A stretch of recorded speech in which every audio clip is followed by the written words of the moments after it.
Yeah. That's crazy. So we're going to switch gears. We're going to go to one of my favorite polls of the year, the Midwest Winter Nationals, the Super Bowl of single chargers, whatever you want to call it. This event really has shaped my polling history with my limited pro beer money polling team, and Clint Tucker and the team really rallied around that. We'll be talking a lot about this coming up. We're going to bring Clint on here.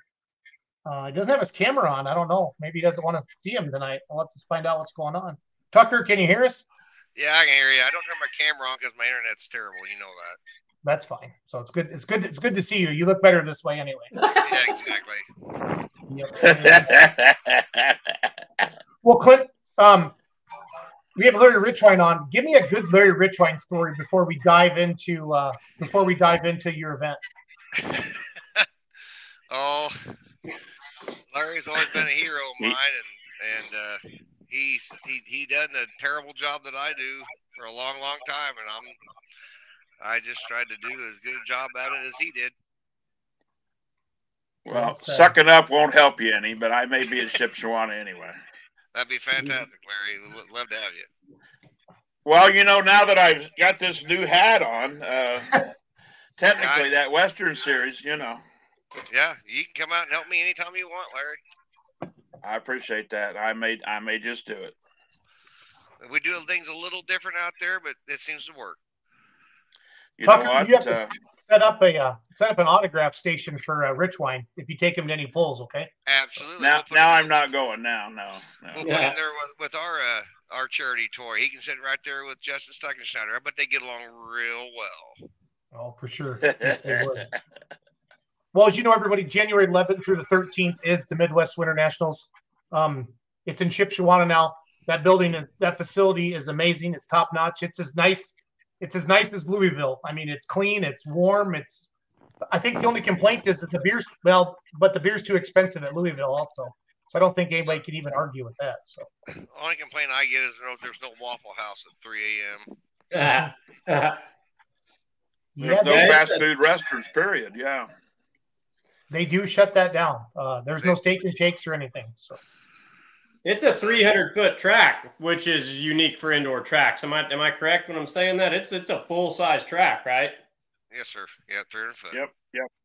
So that's a breath of fresh air when you're looking at winter pulling. And one thing I know fans kind of feel just inconsistent with is, dodging the sand pile, so to speak. But when you're pulling on 300 feet, you feel like you're pulling, even if it is indoors. I think that makes it really unique, really special. Well, we try to keep them out of it most of the time, but we'll plan it every now and then. No, well, for sure. Yeah, for sure. It's not like Gordyville where you spin out in it, but it's a little different. But Brandon tries to keep them, especially when we're trying to qualify everything going so fast there the first 5 sessions. We try to keep their front ends underneath them and all the cowboying under control. But we got a pretty good sled operator. He kind of knows what he's doing. So yeah, he does. Yes, he does. We try to keep him, out of that pile. Speed to show up and keeps everybody on their toes and keeps the competition nice and tight. And I couldn't do it without those guys in Bungart Motorsports. They're the best in the game, and I love dealing with them. Clint, what is we're less than 2 months away. What are the main messages that you want to get out to pullers and spectators right now? That what's going on with your event? What are you looking for? What do you need? What's the main couple things you want to communicate to everybody tonight? Well, I need about 25 or 30 more hot farms. I don't quite have enough of those. Maybe we get up to 100 of them. Maybe set a record of entries in one class. But entries are coming in good. Got full about everything. Looking for a few more light limiteds. We reaching out to those guys. So this is a difficult class to get wrangled in one pin, but we're working at it. Getting a few more 3.0 trucks. Got a couple more 5-inch Pro Stocks. Hopefully getting done here in the 11th hour, and they'll be up there. But we're gonna have a few 4.1 semis at the end of the night there on Saturday night, and that has really went over really well. I've getting a lot of input on that, what I should be doing.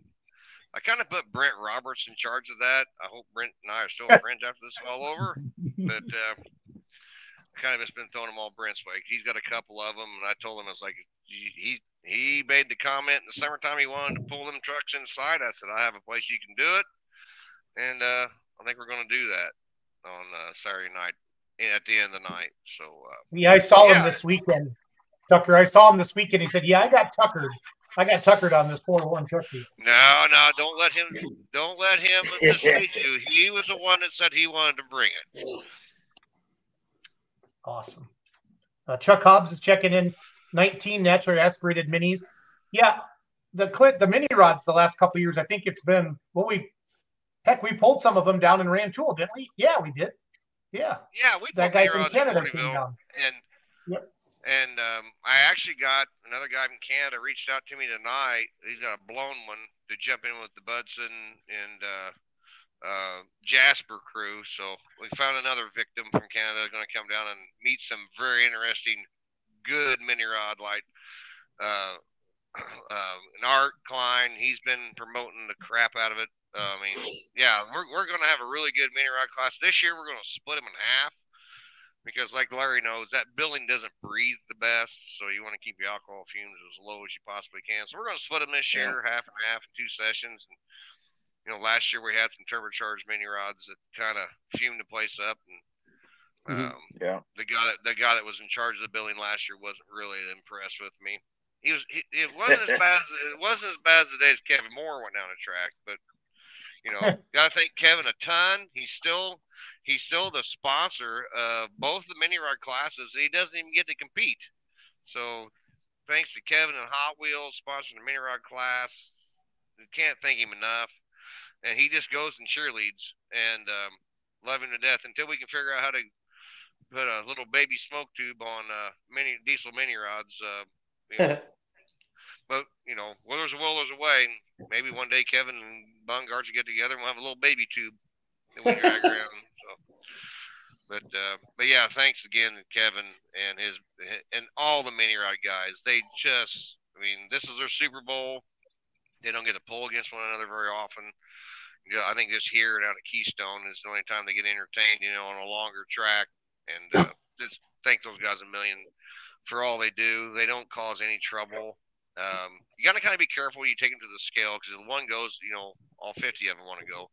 But Joe Dirt in the back, I think he's got him broke the lead now, and everybody's getting along real well. Up on the screen right now, I got the advanced tickets prices. You guys looked like you opened up advanced tickets last week. Clint, does that sound right? Yeah, we're selling a lot of tickets in advance.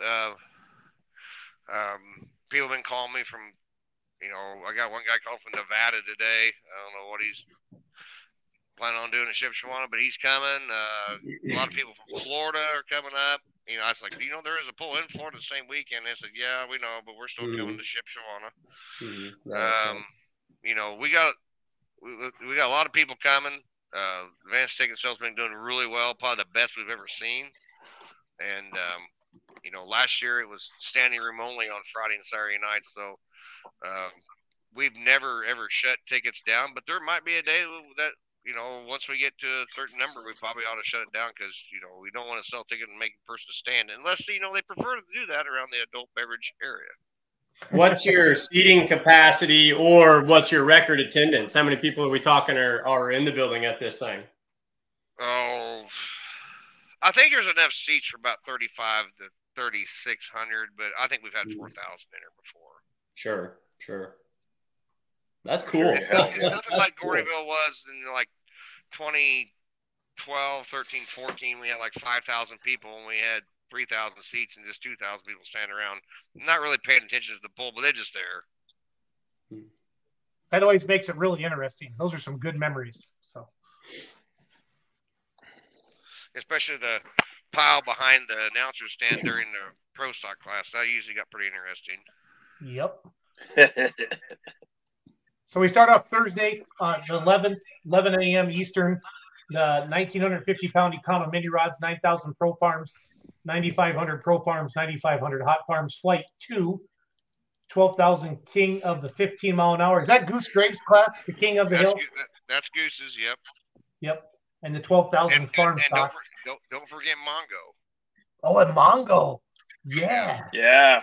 There's one fender says yes and one fender says no, just like Mongo's Brahma Bull. He rode in on Blazing Saddles. Yep. I was going to say, if you've ever seen the movie Blazing Saddles, that is the most well-named tractor I've ever seen. I mean, that is the perfectly named vehicle. All of a sudden, the comments are lighting up with Mongo. Mongo. Yeah.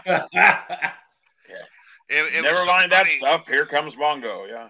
Yeah, it was so funny this summer. We were between events going to one of our Western Series events, and we were live streaming Goshen's event, and Dan Mayer was talking about what the PPL show was doing, but he was awful upset whenever Mongo got disqualified on the sand track in Goshen.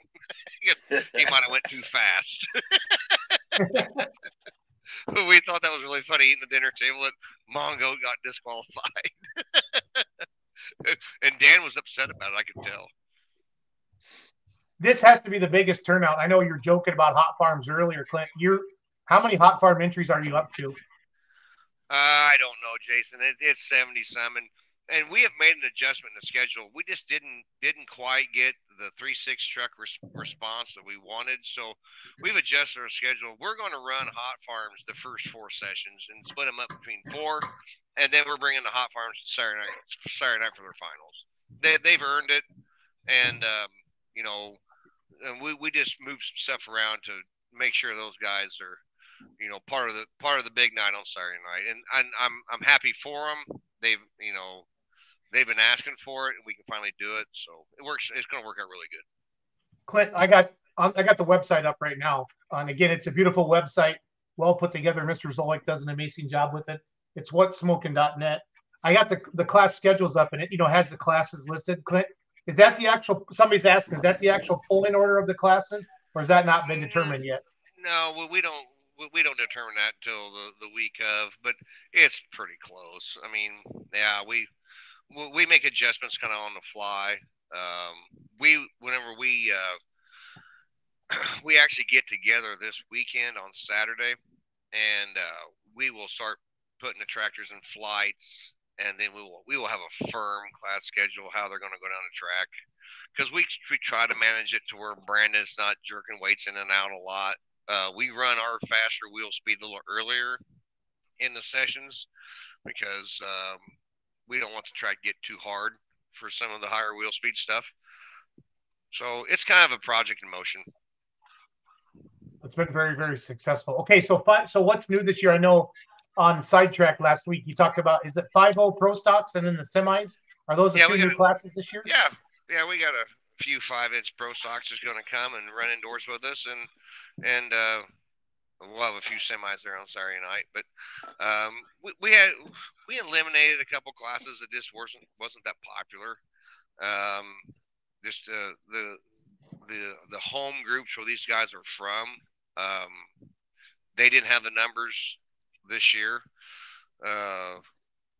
We pull them here in Illinois, and we just don't have many tractors anymore. It's kind of like the 10 Pro Farms, kind of an expensive ride for what you're getting out of it. So those numbers are kind of going down. So we made an adjustment. The few that still want to come, they're more welcome to come. They go from a 10,000 Pro Farm to a Hot Farm, and we've made adjustments on that. And that was based on Brandon Bungart's notes that he took from the sled. That he said that this sled was set pretty close for those guys as it was the Hot Farms we run day in, day out. So they're more welcome to still enter, and we'll put them in the Hot Farm class, and good luck to them. We'll put the RPM box on them. They got to run the RPMs they're supposed to run.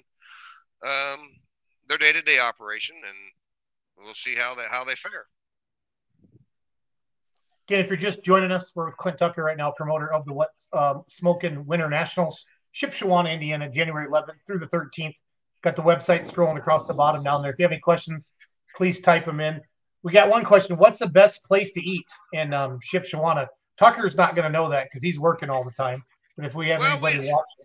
There's a lot of places. The Blue Gate's good for breakfast. We have a little place over just south of our hotel. I forget the name of the place. Just south of our hotel on the left. We eat breakfast there every morning.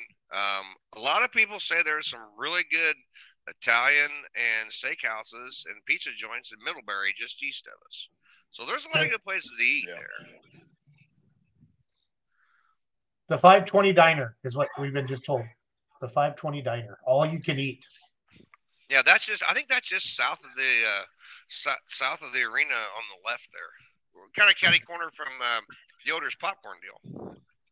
Oh yeah, okay, good deal. It is very good there. I'll testify. It's good food. Nice.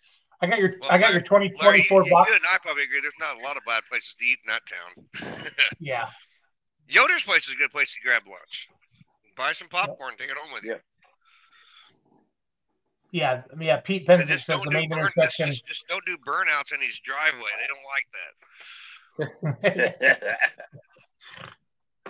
that. Clint, I got the box seat information up on the screen right now. Let's go through your box seats. Those are usually pretty popular for your event. Yeah, we have one or two left on the smoke tube side, and we got about maybe 2 or 3 left on I call it on the wild side. And they're at the starting line, of course, because the finish line box seats are kind of like Packer tickets. You got to go to a visitation or funeral of your relative that has it to get them. We've got the last 6 or 7 boxes on both sides. They've been there. This is our 20th anniversary, and a lot of those guys have been there all 20 years. 20 years. Holy cow. Jason, I think you need to put the bill for a Let's Grow Pulling box seat. We'll all 3 come and pretend to be your friends for a weekend, so that way you don't look lonely. Okay, we could possibly do that. That's up for discussion. That's up for discussion. Can you get out of school, Mike, to do that? I can already feel a cold coming on those days. I wouldn't want to spread it. Hey, Clint, I think the craziest year ever was the COVID year. I don't know how you kept your brain through all of that. The yes and the no's and the health department. That was insane. That was an interesting time, but thank God for Amish and redneck bullheadedness and stupidity. We've pushed through it. And I'm really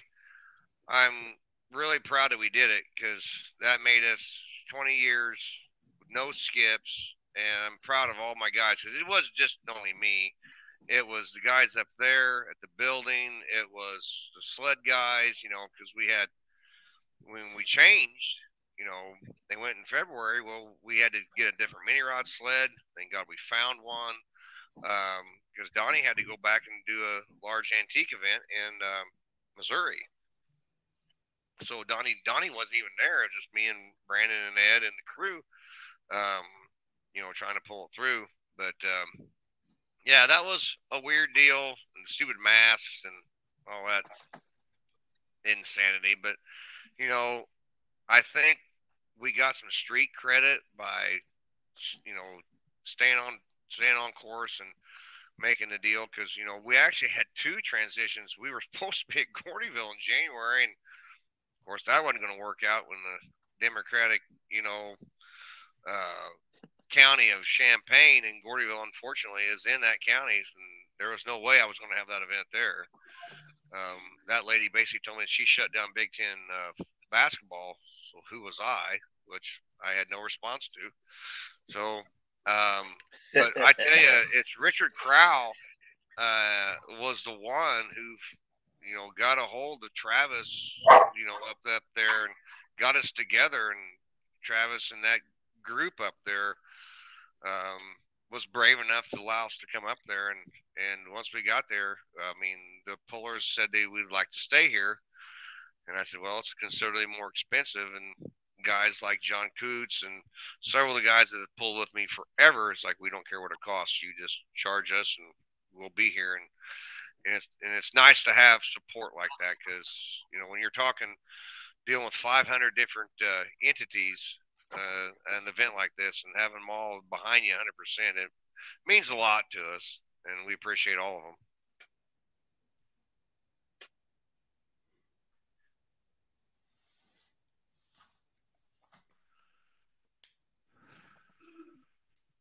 Yeah, Mike, you got to make that trip up north. That my first year was that COVID year, and it was awesome. I mean, like Clint said, you went through so much to make that happen, and I don't think there was much of a negative response. We were just happy to be pulling and inside and warm and enjoying the show. So it's worth the trek. And I want to make sure that I'm getting my story straight too. Was COVID what moved it officially from Gordyville to Shipshewana, or was it trending in that direction anyway, and COVID kind of pushed it over the top? And was there ever any thoughts of bringing it back to Gordyville, or have they pretty much decided this is where it stays from now on? Well, it was COVID definitely made us move to a free state instead of Illinois. And once we got up there, and Travis does a great job with the track, because our claim to fame at Gordyville, we have a track that tears stuff up and takes a lot of horsepower. And we wanted to keep that level of competition. We didn't want to go pull someplace that's sand or terrible and not enough pit area. And this place has more pit area than Gordyville has. And Travis does an amazing job with the track. And then whenever he gets it all laid down, my guys, show up. They've always been the best track crew in the world. And they work great together. And then once we got there, most of the guys wanted to stay there. And Gordyville had kind of changed. The numbers we were getting had went way down because there was some, my buddy Kenny had a pull out there in Kansas City. Our numbers went way down in some of the classes, and we don't get a lot of the guys that helped us get started anymore because they've either retired, quit, because the pool was basically founded on ITPA, Badger State, the East Central Missouri Tractor Pulling Group, and the East Central Iowa Group. It's kind of how we got started, but it's transitioned when we went to Shipshewana. Now it's more of a nationwide event. I mean, I still think we might get a Super Farm or two out of California. We got a hot farm tractor coming from Maine. I mean, yeah, it's cool. I mean, it's on a 4-lane highway. I mean, it's 5 minutes off a 4-lane highway, and and everybody always says, the first couple of years, like, there's no way, Tucker, I'm going to go up to the northern part of Indiana. Gordyville was freezing cold, and I was like, well, yeah, I don't know. When I went up there, I was like, well, it's actually warmer up here at Shipshewana than whatever it was at Gordyville, because we're out on that old prairie in that barn. The wind blew 50 mile an hour from every direction, and the rain, if it snowed 2 or 3 inches, it looked like a blizzard. Up there, you're in town. Yep. It snowed up there, but they're used to it, and it's not a 5-alarm fire. If you get a couple inches of snow, they don't shut school down. They just deal with it, and it makes you confident when you go into a town and a facility like that. That we take snow insurance out, and we take all the precautions, but it's a lot different when you're in a town of that size. In a nice building like that, we deal with it. And it's another one of those destination pulls that are becoming so popular with the high demand and the low supply. Anytime you have it, in a January and a November, if it's indoors, if it's 300 feet, fans get itchy and antsy, and I think pullers get even itchier and antsier. So, if you can find that hotbed or that perfect storm, you draw people to it. And now when we live in a world where everyone hears about everything, people want to be there. So, it's becoming, people say the word, if you say the word Shipshewana, this is going to be, they're going to think Midwest Winter Nationals, that it's becoming one of those destination type places. Well, it's in an area where there's a lot of pulling fans. Larry did shows there before too, and they had big crowds there. I mean, there's just a lot of pulling fans in that area. People got to remember it's only a couple hours from Bowling Green. How many people go there? So, there's a lot of pulling fans in that area, and let alone all the travelers. So it's a good mix of fans. I see people I've seen at Bowling Green. I've seen people I see at Louisville. I see people I've seen here in Illinois. It's a good blend. It is all, pretty much all diesel tractors, but you can't run a lot of fumes in that building because it's so big. It would take enough fans, and then once you get the fans to get rid of all the exhaust fumes, it'd take all the heat out. So it's kind of a unique situation. Right. We're dealing with it, and we bring a little bit of alcohol in there, and I've been asked a couple times, the sanity of our fans sitting there listening, smelling the light limited supers, alcohol, and mini rods. And I've told a couple people that was kind of in charge of the building in the past, like maybe these guys bought the ticket to smell that. Maybe they're different. Than, maybe they're missing it. During the light limited supers, breathing is optional when you're in there. Yeah. Oh well. Cuts down on your beer expenses. I can say that. I sat top row at Louisville one year when they were running all the Alky burners in there, and I didn't have to go get a Coors Light. I was feeling what I needed to feel just by being present. Yeah. The big boy 2-wheelers and the big mods and the big supers, they put a lot of fumes out, and it's a lot better down there now. They took the ceiling tiles out and it gets up top. The bad thing was that you can't hear none of the announcers now if you're sitting on the floor.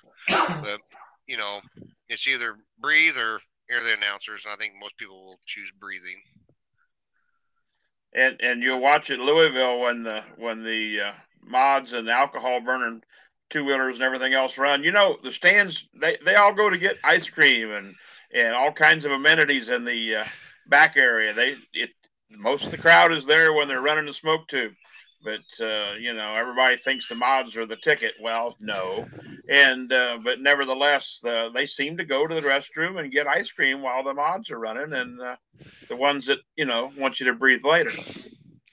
Well, Larry, you will know this man I speak of. He was Phil Typin, and I miss him every day. Phil said the worst thing about Gordyville is you don't want to. There's no time to go in the hallway to pee and drink beer with my buddies, because something I want to watch is going down the track the whole time. Right. Right. Oh yeah. Yeah. And I was only at Gordyville. Go ahead, I was only at Gordyville one time, and for the pull. Been there several times with Linda for a horse show, and that's just a great big barn. And like you say, when the wind comes across the plains and the snow, it's a blizzard. Yeah. Yeah.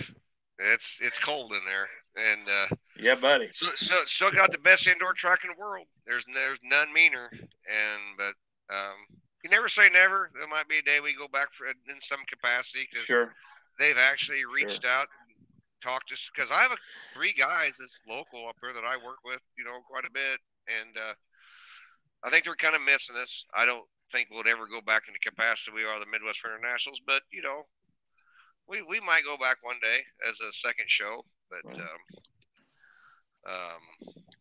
not a lot of guys. They would come watch, I guarantee you. Yeah, that's another area that a lot of good fans. Hey, Clint, Lee Provacek's checking in. He's got a 4-1 semi. He was down at Diesels and Dark Corners. He's from Wisconsin. Will there be a limited number of 4-1 semis, Clint? I'd probably say we'll have. I hope to have 8 or 10 of them. Okay. So Lee needs to get a hold of you if he wants to come. Well, I hate to throw Brett underneath the bus. Just Facebook message Brett. Brett. I'll put it. No, even better yet, I'll put his cell phone number on the screen, because that's how much. Oh, he'll really appreciate that. He'll really appreciate that.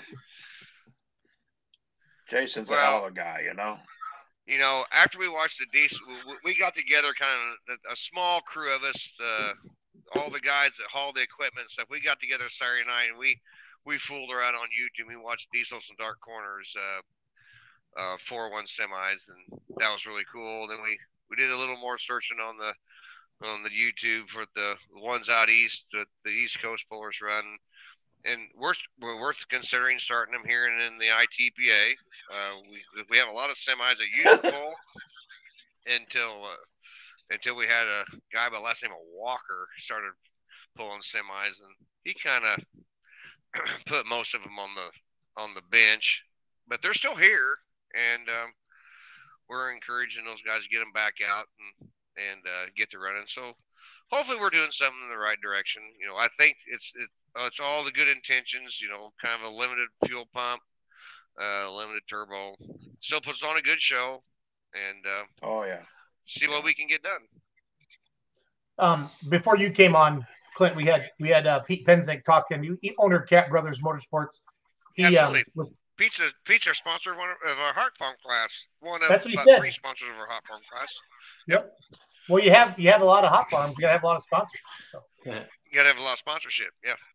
But he's been around forever, I think. Sponsored. He's always partnered up with Lively, and now he's stepping up and go with Hot. That's awesome. It takes a lot of sponsors to put this event on. Yeah, and we will start selling our charity raffle tickets, because our charity this year is for cancer research. We got the Checking Out tractor. Of course, Justin's going to build it. And we usually keep our tickets. We don't start selling our tickets online until after they get done down there at Tunica. As a respect for those guys, we need to focus on those guys first, and then after they guys get done, we'll put our tickets up and our advanced tickets online for the toy, and then of course they'll be available there. I haven't talked to Justin. I hope he comes out. If not, we'll have some people there selling tickets for the Checking Out tractor, because he made his qualification pass last year, got in the finals, and let his friend drive it and won in the finals, because he went home because he was spent the last few weeks with his dad. And his dad, was stricken with leukemia, and he unfortunately lost him. So we decided to do cancer research. We decided to do that tractor because it's near and dear to our hearts. He's been multi-year champion at Gordyville, and he won last year too. So Ryan does a lot of good stuff for us, and he's got a pretty good mechanic too. I kind of like hanging out with that guy as well. Good deal. Well, Clint, thanks for coming on tonight. We'll start having you on every couple of weeks, just for 15, 20 minutes, just to keep everybody in the loop. No thanks for all that you do for pulling. We appreciate it. You're a wealth of knowledge. Have a happy Turkey Day, and we'll talk soon. All right. Thank you, guys. Everybody have a happy Thanksgiving. Thanks, have Clint. A great night. Clint Tucker, everybody. He does have terrible internet down